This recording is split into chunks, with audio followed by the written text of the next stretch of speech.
أعزائي المشاهدين، أهلا ومرحبا بكم في برنامجكم انفلات. النهارده معانا ثوري من الثوار القدام، مع إنه هو صغير بس ده بيوحي لكم بحاجات كتير. فاكرين أول لقاء ما عملناه معاه قال حاجات كان اللي يسمعها يقول ايه ده؟ الراجل ده بيقول ايه؟ كل حاجة قالها اتحققت وحصلت. الراجل ده ما بيهموش اي حد. شفتوا البحث عن المتاعب ده ما بيهموش، لا متاعب ولا غير متاعب. فاكرين لما وقف وقال انا شفت السيسي بيجي، كان قبل السيسي ما يبقى رئيس بيجي وبيعمل كذا وبيعمل كذا وبيعمل كذا. قال ان السيسي بيركب عجل، ما كانش حد يقول إيه السيسي بيركب عجل، لغايه ما شفنا السيسي وهو بيركب عجل. قال ان الجيش هو اللي حامي البلد. شفنا ان الجيش هو اللي وقف في وش الاخوان وفي وش كل الناس. اولا احنا بنرحب بيك استاذ خالد، ومع جمهورنا بنقول وحشتنا. طبعا الظروف اللي مرت والظروف اللي حصلت في مصر في المدة اللي فاتت دي كانت غير متوقعة بالمرة. ثورة، انتخابات، الرئيس نزل قدامه حزب وطني، الناس أجبرت إن هي تنتخب الرئيس. حصل مشاكل كتير وما قدرش يدير البلد مجموعة الإخوان. حصل ثورة تانية 30 يونيو، كنت حضرتك أول من شارك فيها كمان. لكن لغاية دلوقتي امبارح بس كان في حادث إرهابي وانفجار كبير حصل، وحصل جنبك. احنا بنسأل امتى مصر تفوق بقى؟ امتى؟ بسم الله الرحمن الرحيم. ان شاء الله مصر طبعا هتفوق، بس اللي بنمر بيه ده ظروف لازم تحصل. اي واحد بينجح في اي دولة. السيسي النهارده ليه بتاع 3 شهور او 4 شهور في مصر، واللي عمله انجاز كبير قوي، وهو الانجاز ده اللي خلى الناس كلها تحدثه بالطوب زي ما بيقولوا، او يحدثوه بالقنابل او بالمولوتوف او بالحاجات الغدر اللي بيعملوها الاخوان المسلمين. انما هم الاخوان خلاص في اخر نقطة ضعف ليهم، وخلاص قربوا ينتهوا، وهم ما فضلهمش غير اللي واقف معاهم النهارده دولة زي دولة انجلترا، وخلاص كلها ايام قليلة وهيطردوا. وان شاء الله السيسي هيقف على رجله وهيبعد اي شر عن البلد دي طول ما الشعب واقف معاه والجيش واقف معاه. والحادثة دي ان شاء الله هتكون اخر حادثة، بس الحادثة دي ما نستبعدش انها تكون من الناس العادية اللي واقفة في الشارع. يعني ما نستبعدش انها تكون غير من الناس العادية اتباع الجائلين، الناس اللي كانت بتهدد الدولة عشان الباعة الجائلين دولت لما شرتهم الدولة ومشوا. كانوا بيحددوا الدوله ان هم هيعملوا وهم هيسووا وهم بتاع، والمحافظ ونائب المحافظ ادوهم اماكن في الترجمان واماكن كويسه، بس هم اللي مش عايزين يشتغلوا وهم اللي مش عايزين يقفوا.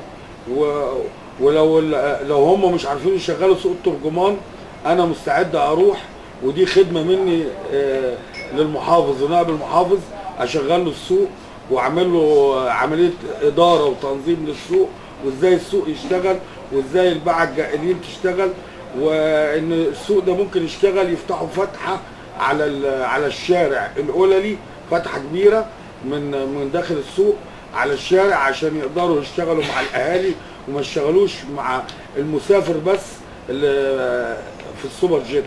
فهو في ثغره صغيره جدا ممكن المحافظ مش واخد باله منها او نائب المحافظ، لان دولت ناس بتنفذ قرارات انما مش تجاريين. التجاره ان في ثغره في الموضوع ان لازم نفتح فتحه صغيره جدا على الشوارع العموميه المطله على حضرتك سوق الترجمان، عشان هي اللي هتقدر تشغل الناس دي، وال3000 بائع يقدروا يشتغلوا ويقدروا يعملوا، لان في سور عازل بينهم وبين الشارع، فلازم يتفتح فتحه كبيره جدا حوالين القللي، لان الشارع ده تجاري وحيوي وهيشتغلوا، وممكن المكان لو اشتغل هيجيب له رزق كبير جدا، والمنطقه اللي هناك منطقه تجاريه بحته، لان شغالين فيها بتوع الخرده وبتوع الحديد وبتوع اللي بيبيعوا استوكات وبيبيعوا حاجات كتيره. فيا ريت يعني نائب المحافظ يساعد الباعة الجائلين دولت، ورئيس الجمهوريه السيسي قال يا ريت تساعدوا الباعة الجائلين لان دولت مهمين للدوله، وعشان ما يعملوش مشاكل. ما هو الباعة الجائلين دول المفروض الواحد يسأل نفسه الأول جم منين؟ وهم قبل الثورة ما كانوا موجودين، بس فئة قليلة جدا اللي هي فعلا هم باعة جائلين، لكن بعد الثورة كل شبر في الشارع بقى في بائع من البائع المتغول، وتقاس بره تقاس الدول أو تخلف الدول بعدد الباعة الجائلين الموجودين فيها. فليه ما بيعملوش دراسة ودراسة اجتماعية بحيث يشوف البائع الجائل ده ايه اللي اجبره انه يكون بائع متجول؟ ظروفه الاجتماعية، ظروفه الصحية. في ناس تنطوي تحت هذا البند، لكن في ناس بتبقى معاها مهنة ومهن حلوة قوي لكن مش عايزة تتعب، تروح تقف في الشارع ويقول لك انا اكسب 20-30 جنيه في الساعتين ولا اللي انا بروح اقعدهم، وايه اللي هيخليني اروح اشيل حديد ولا ابقى نجار واشيل خشب واعمل واسوي؟ ليه كل مهنة ما ترجعش؟ هل المصري اصبح متكاسل الى هذه الدرجة؟ يعني هو المصريين اغلبهم بعد الثوره بقوا متكاسلين بطريقه غير عاديه، لان احنا اتقابلنا مع رئيس الغرفه التجاريه الاستاذ ابراهيم العربي، ده راجل تجاره من الطراز الاول، واتقابلنا معاه وقال لي انا عاوز اساعد الباعة الجائلين وهجيب لهم قروض من البنوك من اول 50,000 جنيه لغايه 500,000 جنيه، بس يبتدوا ويقعدوا في الاسواق ويشتغلوا. كل سوق الحكومه هتحدده او هتنظمه يشتغلوا فيه، وهو الراجل قال انا اجيب لهم قروض واعمل لهم نقابه عندي في الغرفه التجاريه واساعدهم. بس الملاحظ ان في ناس عاوزه تساعد الباعة الجائلين، والباعة الجائلين مش عايزين يساعدوا نفسهم، هم عايزين يقفوا في الشوارع اللي مكتظه بالناس ومكتظه بالمشاكل، وعشان يشتغل زي اللي بيشتغل ساعه طياري يعمل له 50 جنيه او 100 جنيه ويمشي وينام. انما هم لو بتوع شغل يسمعوا كلام الحكومه، لان الحكومه لما بتعمل اسواق بتوفر لهم امن، بتوفر لهم نظام، بتوفر لهم خدمات، بتوفر لهم حاجات كتير هم مش شايفينها. انما الوقفه بتاعته في الشارع بيعمل مشاكل مع المار، وبيعمل مشاكل مع اصحاب المحلات، وبيعمل مشاكل كتيره بتأدي في الاخر كل شويه يروح الاسم. والاسم زي فرضا ما اسم الازبكيه ده اللي موجود عندنا، هيكفي مين ولا مين ولا مين؟ ولا رئيس المباحث بتاع الازبكيه هيعمل ايه؟ هيكفي؟ عاوز له 1000 ضابط يبقوا معاه عشان ينزل كل يوم. فلازم الباعة الجاهلين تتعاون مع الحكومه، وكل واحد يقف في الاسواق لمده لا تقل عن 6 شهور عشان يقدر يعمل عمليه تنظيم. حلو. انما كده الباعة الجاهلين، يعني احنا من امبارح سامعين مين اللي عمل القنبله دي؟ في ناس تقول الباعة الجاهلين عشان في لجنه بتقعد من 5 6 ضباط جنب البوسطه عشان بيمنعوا الباعة الجاهلين تقعد. طب هل الباعة الجاهلين ممكن يعملوا حركه زي دي يستهدفوا بيها حضرتك، يستهدفوا بيها الضباط دي والكلام ده؟ ما ينفعش طبعا، لان لو احنا هنتعامل بقانون القوه يبقى هم زيهم زي الاخوان، يبقى لازم الباعة الجاهلين يبقوا دولت متفقين مع الاخوان، فلازم يتاخدوا. حلو. ولازم يتجابوا، لان هم كده بيمنعوا استقرار البلد خالص. يعني البلد عايزه تستقر، وعايزين نشتغل، وعايزين نقف على رجلينا. ودلوقتي في قناه السويس هتفتح، ما هتفتح للباعة الجاهلين دي هتشغل موظفين كتير. قناه السويس كل يوم بتشغل 21000 فرد يوميا، في 3 ورديات، كل ورديه فيها 7000 فرد. طب ما يروحوا يقدموا، الحكومه فاتحه دراعاتها للناس كلها. هم بقى مش عاوزين، يبقى يستاهلوا اللي هيتعمل فيهم زي الاخوان. والله انت قلت يمكن نقطه جميله جدا، وده اللي يخليني اقول لك، هل اصبح الشعب المصري هناك ازمه في الاخلاق؟ والله احنا ما عدناش بنحب بعض، لا عارفين، بل بنقمع بعض علشان اسرقك، اخدك، افتش ايدي في جيبك، افتشك علشان اكسب. ما عدناش بنحب بعض، ما عادش في احترام. الصغير ما عادش بيحترم الكبير، الكبير ما عادش بيرحم الصغير. هل احنا اختلفت الموازين عندنا؟ وده اللي مخلينا بيحصل فينا كده. والله هو احنا طالبين من السيسي، هو وقف البلد على رجلها، طالبين منه الايام اللي جايه دي بعد ما يخلص قناه السويس، عاوزين احنا ثوره اخلاق، ثوره اخلاق وثوره ادب للشعب كله. وزي ما عملنا ثوره وشلنا بيها الاخوان، عاوزين نعمل ثوره اخلاق. ليه؟ لان الاخلاق انحدرت للظروف الاقتصاديه اللي بتمر بيها البلد. مش مشكله، ممكن نمر بظروف اقتصاديه صعبه جدا وهنقوم منها، بس اهم حاجه الاخلاق والادب والاحترام، والكبير يحترم الصغير والصغير يحترم الكبير. هي دي اللي ناقصه مصر دلوقتي. ليه؟ لان احنا في ال30 سنه دولت في حاجات كتيره تمت حلوه، وفي حاجات كتيره تمت وحشه.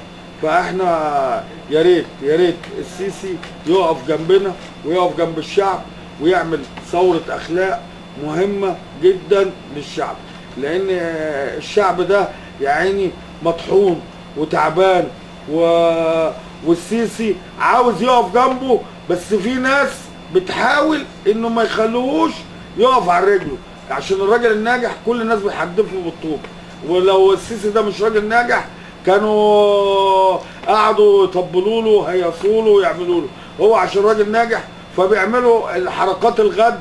طب ما قلنا لهم لو عايزين يحاربوا الحكومه يقولوا مع مواعيد وهنحاربك فين وهنعمل ايه وهنسوي ايه. انما حركات الغدر اللي بتتم في الشوارع دي، ويحط لك الشنطه تحت عربيه ولا جنب المترو، ولا يعور الابرياء ويعور المار ويعور الناس. طب افرض هو حط الشنطه واخته فايته او امه او والدته وحضرتك حصل الانفجار ده في اخته، ما هيجي يعترف وهيجي يبقى ندمان ان هو او خطيبته فاتت.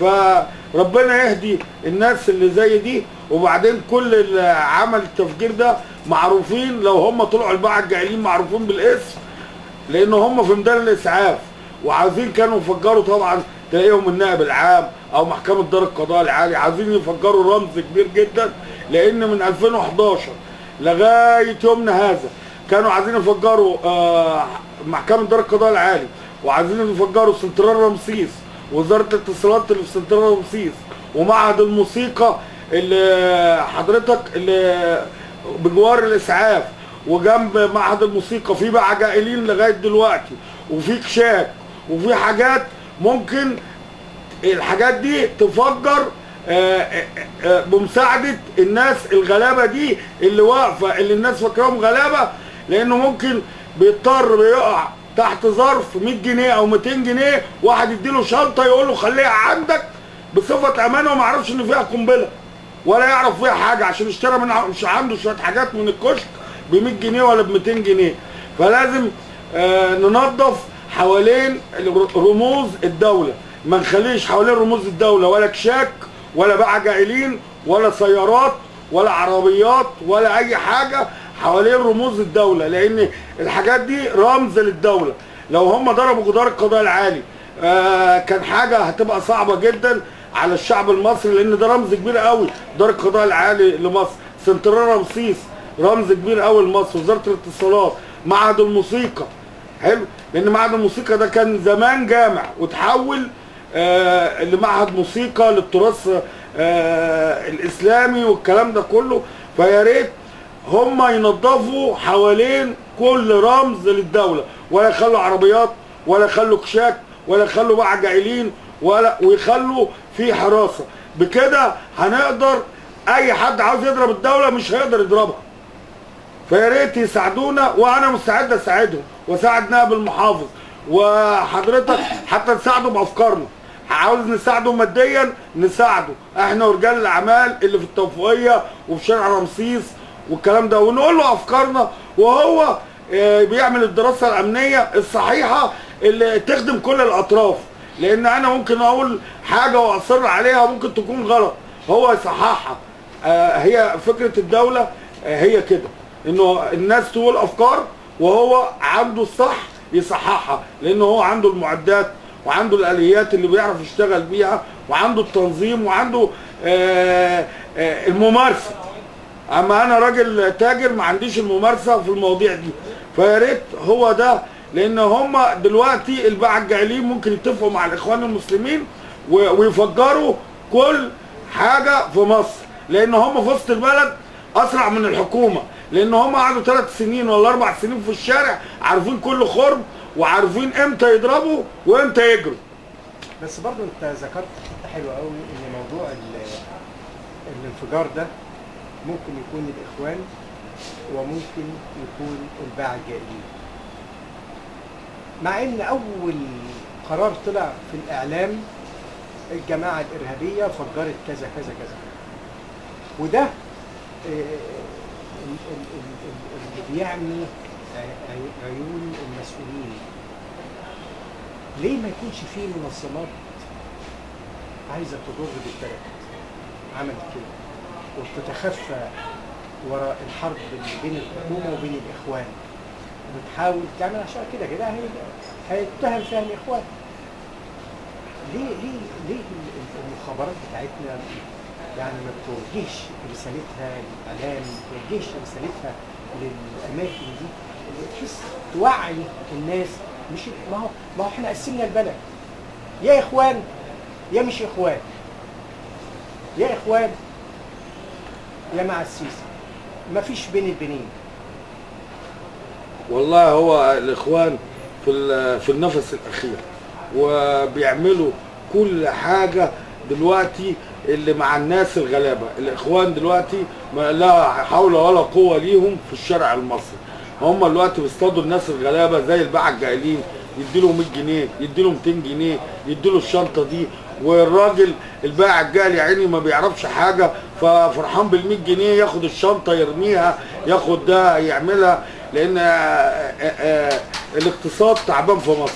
فيا ريت يا ريت يا ريت احنا ننظف حوالين كل حاجه، كل رمز، ومحدش هيقدر يجي ناحيته. ويكون في توعيه للناس، ما- يكون في توعيه ما هو البائع الجاي ده لما ياخد الحاجه دي او ما عندوش توعيه.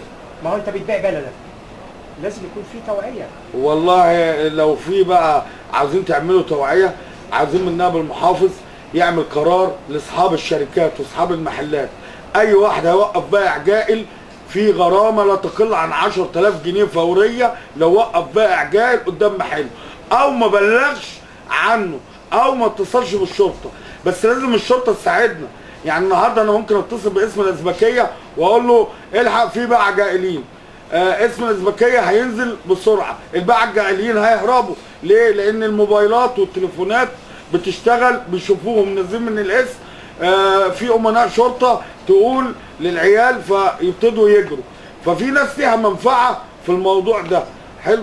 فاحنا لازم نعمل قرار، حتى نصادر صاحب المحل، نصادر المنشاه لمده اسبوع، نغلقها. لماذا؟ عشان محدش يوقف بائع جائز، لان البائع الجائلين محدش بيقدر عليهم. انا بيجوا يقفوا قدام سينما روفل، بقول لهم امشوا، يقولوا لي هنفجر لك السيما. يا اتصل برئيس مباحث اسم الازبكيه، يقول لي انا اقدر اعمل ايه؟ هقعد هراقب ده وهراقب ده وهراقب ده وهراقب ده، انا مش هقدر اراقب الناس كلها. حضرتك هنعمل ايه؟ احنا مش عارفين نعمل حاجه. احنا عاوزين قرارات سريعه تساعدنا، واصحاب المحلات لازم يبقوا في القرارات دي، واصحاب الشركات اللي في وسط البلد لازم يساعدونا. لازم قرار فوري ب 10,000 جنيه غرامه او غلق المحل اذا ما بلغتش انا عن بائع جائل واقف قدامي.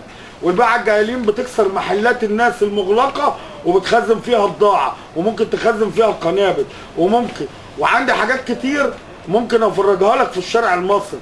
بس هو الوقت صعب النهارده عشان موضوع القنبله ده، فممكن في اي يوم اخر تيجي وافرجكم بالكاميرا محلات مقفوله، الباعة الجائلين كسروها ودخلوا جواها وحاطين بضاعه والله اعلم بيحطوا ايه تاني.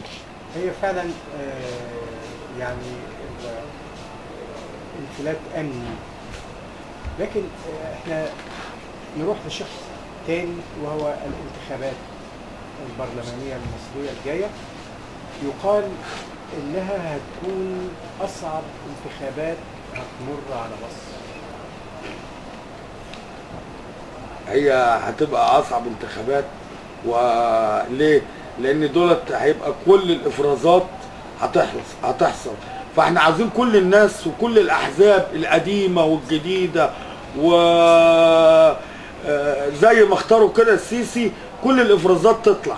فاحنا عاوزين الوحش ينزل والحلو ينزل والكويس ينزل، والشعب المصري ذكي جدا وهيختار الراجل المناسب زي ما اختار السيسي في وقت، لان الشعب ده مش عبيط ولا اهبل عشان يرجع تاني يختار منظومه فاسده. ان كانت المنظومه الفاسده القديمه فاحنا هنعمل لها احلال وتجديد. حلو. اي منظومه فاسده في البلد ممكن نعمل لها احلال وتجديد، ممكن نعمل لها ترميمات، ممكن نعمل اي حاجه.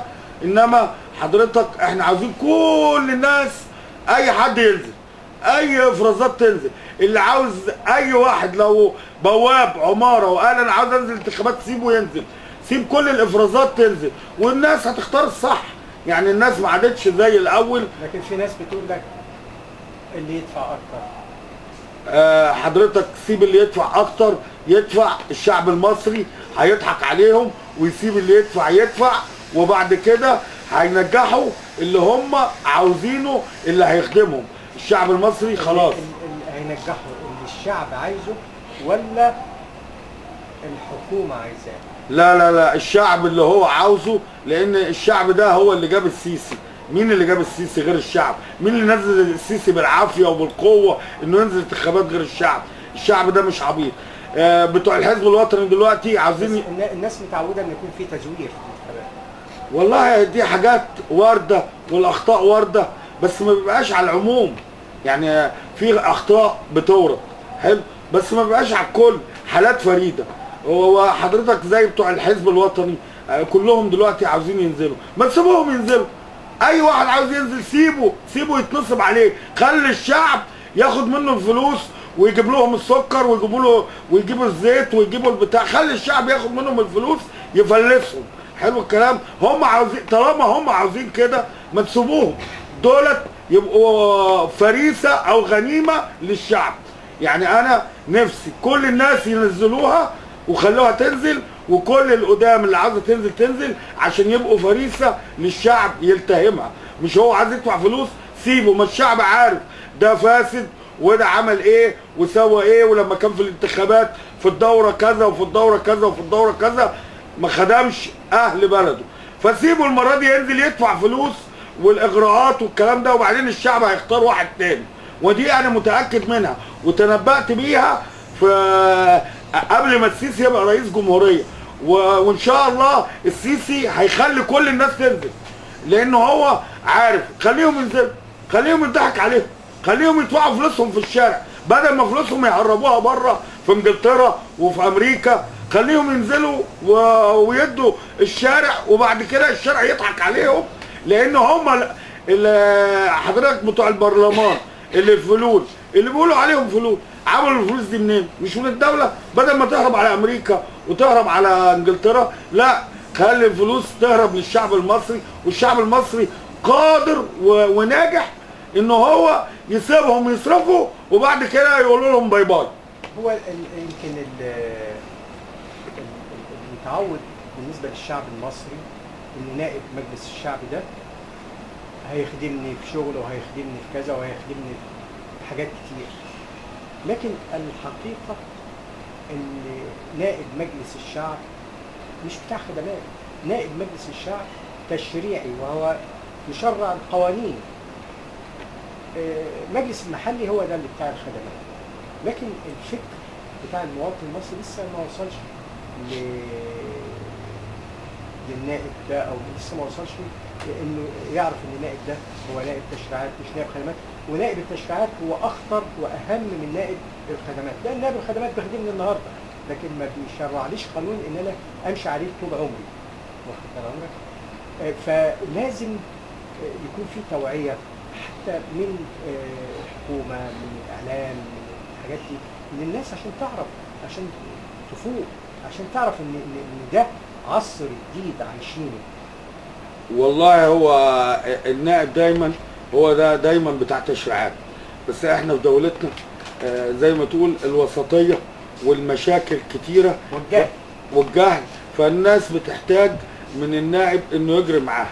فممكن اللي يقدر يساعدنا في موضوع زي ده وزاره الداخليه، وزير الداخليه اللي هو محمد ابراهيم، الرجل الثاني في الدوله، الرجل القوي، الرجل الشجاع اللي فلت من 100 زي ما بيقولوا 100 موته. حلو.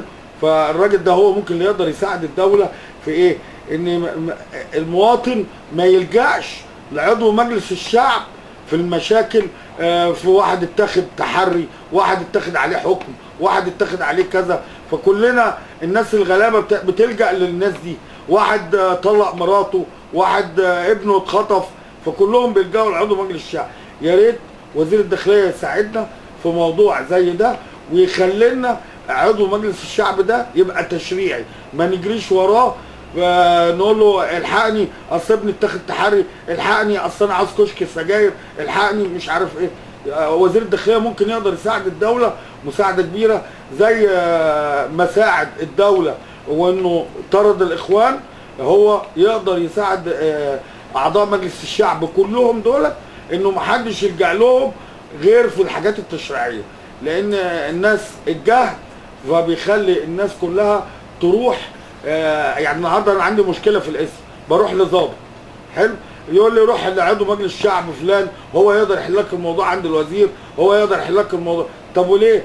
حلو، ما انتوا عاوزين نعمل شرطه قضائيه، شرطه لحل المنازعات، شرطه كذا. يبقى وزاره لازم وزاره الداخليه تعمل الشرطه دي، تغير فيها منظومه جديده خالص. لان الوزاره بصراحه كده هيتعب الضباط بتوعه اكتر من الاول. فلازم وزير الداخليه يشوف لنا حلول، وهو عنده فكر كبير جدا ويقدر يساعدنا مساعده كبيره ويمنع المشاكل اللي بيقع فيها اعضاء مجلس الشعب وكل الناس تقعد تجري. يعني في الدايره يبقى في 100,000 مواطن، كل شويه يروحوا لعضو مجلس الشعب، فبقى بالنسبه لهم عضو مجلس الشعب ده فرخه كشك. انما لا، هو عضو مجلس الشعب ده بيجي التشريع يساعد الدوله، مش احنا جايبينه يساعد المواطن. امال الدوله دورها ايه؟ الدوله دورها هي اللي تساعد المواطن، مش عضو مجلس الشعب. احنا مش عايزين نعتمد على اعضاء مجلس الشعب تاني ونعمل القصص تاني. اخطائنا اللي اتضربنا فيها كلنا عايزين نصححها. يا ريت بقى وزير الداخليه يصحح معانا، يا ريت السيسي ربنا يخليه لنا يا رب، ويصحح مفاهيم الدوله للعالم كله زي ما صحح المفهوم في الامم المتحده وقامت الناس سقفت له. هل سقفت له كده كده مجامله؟ لا، عشان بيصحح المفهوم. حتى لازم نعمل اتحاد قوي يصحح المفهوم للدوله، للناس. ايه هي دوله جمهوريه مصر العربيه؟ عشان الناس تعرف مين هي مصر. ام العرب ولا مش ام العرب؟ ام الدنيا ولا مش ام الدنيا؟ هي مصر محتاجه للضمير. الضمير احنا يمكن الحلقه اللي فاتت لما اتذاعت الناس كلها قالت الراجل ده بيحب مصر، واحنا عارفين ان انت مش نازل انتخابات لكن بتحب مصر. طبعا بحب مصر. فالناس كانت تتمنى ان تشوفك موجود في الانتخابات علشان محتاجين اللي زيك. لكن انت بقى هتقول لهم ايه؟ انت قدامهم وبتكلمهم. انا والله انا بقول انا هساعد كل واحد عاوز ينزل الانتخابات، انا هقدر اساعده واقف جنبه وينجح عشان يعمل لنا تشريعات صح. اما انا الازبكيه فيها اسم مهم جدا اللي هو بطاح، وخالد جه قبل بطاح. خالد بطاح اللي عايزاه البلد. والله انا تحت امر البلد، والبلد جميلها علينا على رأي السيسي. تحيا مصر تحيا مصر تحيا مصر. بس احنا مش، انا ما اقدرش انزل انتخابات خالص لان انا مش حابب انزل انتخابات الا بقى لو جابوني بالقوه بالعافيه، دي ممكن. انما انا مش هقدر انزل انتخابات. اقدر اساعد، وبعدين وسط البلد فيها تجار كتير ممكن تنزل.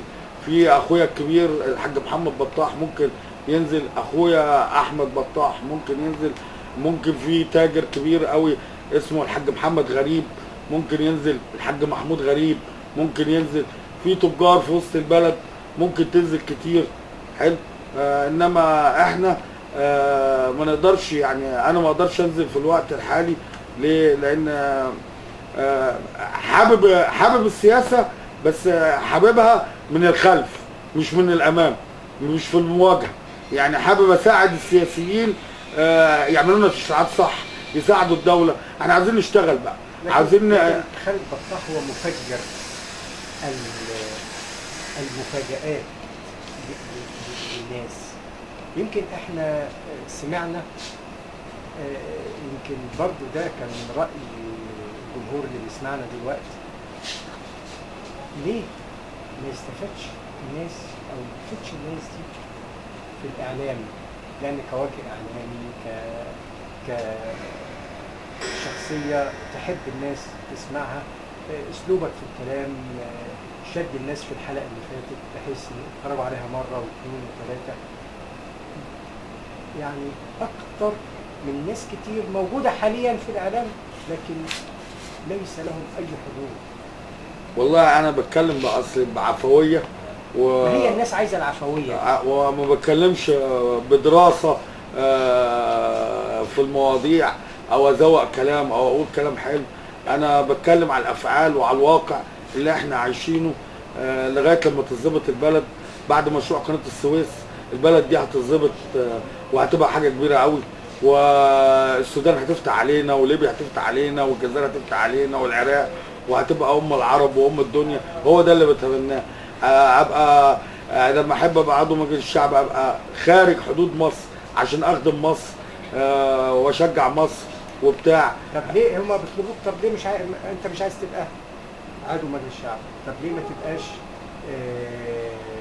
تطل عليهم من الشاشة وتقول لهم الأفكار بتاعتك وتفيدهم؟ أنا ممكن أقول أفكار في قناة فضائية إن شاء الله بنفتحها هي روفالي زمان، قناة تابعة لسينما روفالي وهنفتحها إن شاء الله. كان رئيس مجلس الإدارة بتاعها الأستاذ فاروق عطية، المهندس فاروق عطية، فهو توفاه الله. فإن شاء الله بإذن الله أنا هكمل الطريق وهفتح القناة الفضائية روفالي زمان، وإن شاء الله هساعد الناس من خلالها وبفريق العمل اللي هيبقى معانا، وهنساعد كل الناس. هنساعد أي عضو مجلس الشعب هقدر أساعده، أي عضو مجلس الشورى هساعده، أي عضو في المحليات هنساعده، المحافظ هنساعده، نائب المحافظ هنساعده، أي حد في الدولة هنساعده. إنما أنا مش حابب في الفترة الحالية أبقى عضو مجلس الشعب إلا البلد لما يحصل فيها استقرار. إحنا هنساعد الناس كلها على إن البلد يتم فيها استقرار، وإن شاء الله أنا حابب، بس مش في الفترة دي، الفترة القادمة إن شاء الله، عشان إحنا بندور على البلد إنها تعمل تشتغل. قناة السويس ده هيضخ علينا حاجات كتيرة جدا، هيفتح البلد على مصراعيها.